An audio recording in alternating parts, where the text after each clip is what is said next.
So Christmas Day has come and gone, and now there's a ton of people out there with a brand new gaming PC. And I also suspect there are several people out there, probably also quite a large number, that have a brand new gaming PC that they're very unhappy with. And I want to talk about why that happens, at least a little bit, and look at some really offensive listings on Amazon that, for the people out there that ended up with one of these things, I'm truly sorry.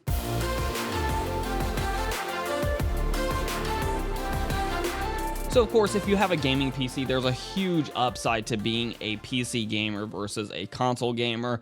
You have free online play, you have open ecosystems all over the place, you have better backwards compatibility. But undeniably, one of the drawbacks, one of the struggles of being a PC gamer is that actually figuring out what hardware you're going to roll with is significantly more difficult than if you're a console gamer. If you're a console gamer, it's really straightforward and simple.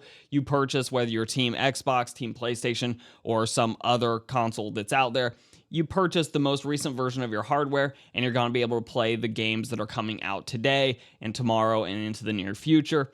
You're going to be covered. Now, on the PC front, it's much more difficult because you have to have at least a working knowledge of what hardware is good, what hardware is going to run the games that you need it to run, what the most recent releases for CPUs, GPUs, you need to know what memory standard you're on. You may even want to know what kind of SSD you want to throw in your system, or maybe you actually still want to roll with a hard drive of some sort for mass storage, but you definitely have to have a much better knowledge of the tech that you're purchasing.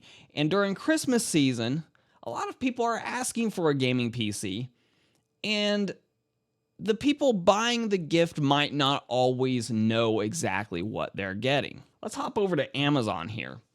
And I keyed in a very simple search on Amazon. I just typed gaming PC, which I think is something that a lot of people probably do. Now, the one thing that I did on this search result was I did narrow my responses, or my actual results here, to $300 to $600. Between $300 and $600 are the only PCs it should be showing me. And I think that's a reasonable budget for a budget-friendly gaming PC. You can definitely put together a capable gaming PC in 2023 within that budget. Let's look at what Amazon put on the first page. Now, there's some decent options that it came up with, but I want to look at a few of the bad ones. So as I scroll down, for $430, this Alarco gaming PC, and it looks like 300 plus people have purchased it in the past month. So here's the problem. The specs of this thing are, we'll just call them egregious. You have an i5, and if you look at the description here, it's an i5 2400. This is a CPU that is absolutely ancient. It can play retro games and retro PC games, but nothing recent is going to run well at all on an i5 2400, but they pair it with the very capable GTX 750. Ooh, this is a terrible gaming PC. Now, it's bad for the price, but it's just bad for the time too. Like, unless you're very specifically wanting to play a lot of retro games, a lot of old games, and virtually nothing in the last decade, this is a terrible PC for the price. It's not gonna do well. Scrolling a bit further, we come across this PC, desktop computer, mid-tower, i5, 8 gigs of RAM, 512 gigabyte SSD with a GTX 650. This thing is for $420. And this one doesn't actually specify what the CPU is. Looking at the picture provided, this is the actual motherboard they're using. We're on the LGA 1155 socket. So again, nothing at all recent. 4 cores, 4 threads. That's all you're getting with this thing. The GPU is even less capable than before. Again, absolutely terrible value.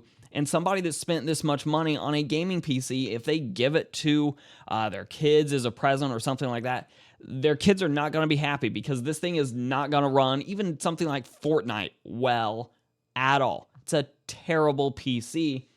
And, you know, I mentioned earlier that a lot of people got brand new gaming PCs for Christmas, likely. This isn't even a new PC.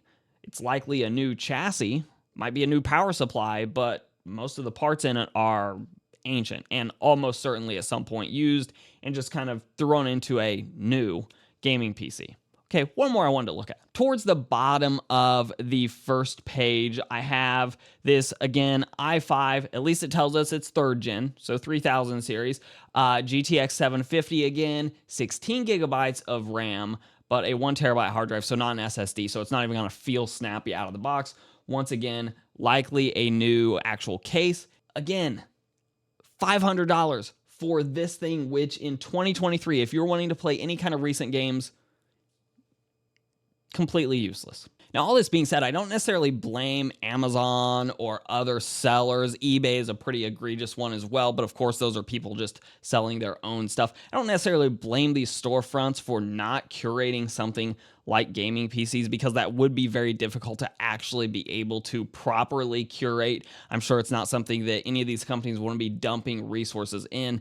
But if you are somebody that's seeking to purchase a gaming PC, the takeaway message here is just be careful. In particular, if you're somebody that's buying the PC for somebody else, make sure you get the exact details of what they want. Better yet, if the person actually requesting the PC knows what they want, then provide a direct link to the actual PC that needs to be purchased, because going to any of these storefronts, whether it's Newegg, Amazon, eBay, any of the others, much less like AliExpress or Wish.com or something like that, but if you go to any of these storefronts and you just type in gaming PC, you're going to get presented with things that look really nice, really flashy, probably lots of RGB lighting, but there's a very good chance that you're purchasing hardware that just isn't going to do a good job of actually playing the games that the person buying the gaming PC, whether that's yourself or someone you're purchasing it for, you're not getting a PC necessarily that's actually going to be able to run those games well. So all this to say, be careful out there when you're purchasing a gaming PC. This is the number one issue to me with getting into PC gaming. That barrier to entry is the knowledge of what you're purchasing and what the right price should be for a gaming PC that's actually capable, because it's very easy for people to hide behind sort of vague and generic listings like Core i5, but not telling you what generation it is, or telling you like it's a 60 series GPU, but not telling you what generation of 60 series GPU it is.